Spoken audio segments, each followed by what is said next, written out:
সে কিন্তু কোনো ঘরবাড়ি নাই, দেখো একদম পুরা অন্ধকার, কোনো ঘরবাড়ি নাই, পুরা হাওর বাওর একদম। আর এখানে একটা পুকুর আছে, আর পুকুরে একটা খারাপ আইটেমে একটা জিন বসবাস করে, যে জিনগুলো পুকুর থেকে মাছ উত্তোলন করে এখানেই খায় তারা, আমি যতটা জানি আর কি।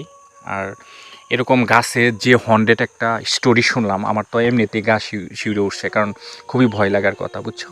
আর এখানে আশেপাশে দেখার মতো, দেখো এখানে গাছ, একদম নিরিবিলি পরিবেশ। অলরেডি আমরা যেখানে ভিডিও করতেছি এরা হয়তো বা বুঝতেছে আমার একটু ভয় লাগতেছে। তো যাই হোক বন্ধুরা, এখানে আশেপাশে গাছ দেখতে পারতেছো তোমরা, খুবই হন্ডেড একটা প্লেস। আমার তো খুবই ভয় লাগতেছে, না জানি আমাদের লাইভে কিছু গড়ে কিনা।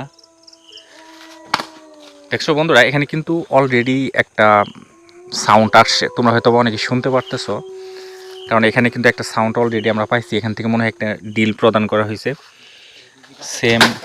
দেখছো দেখছো বন্ধুরা, এখানে আর থাকা যাবে না। তো যাই হোক, আমার নিজের কাছেই খুবই ভয় লাগতেছে।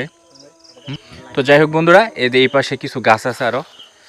বন্ধুরা দেখো, এই গাছটা অটোমেটিক লড়তেছে, মানে এটা সুপারি গাছ একটা আর কি। দেখো ছোটো গাছটা কিন্তু লড়তেছে, ওখানে কিন্তু হয়তো তোমরা বলবা যে কেউ গেছে, কিন্তু গাছটা কিন্তু অলরেডি লড়তেছে, তোমরা লাইভে দেখতে পারলা। তো যাই হোক বন্ধুরা, আমরা ভিডিও বেশি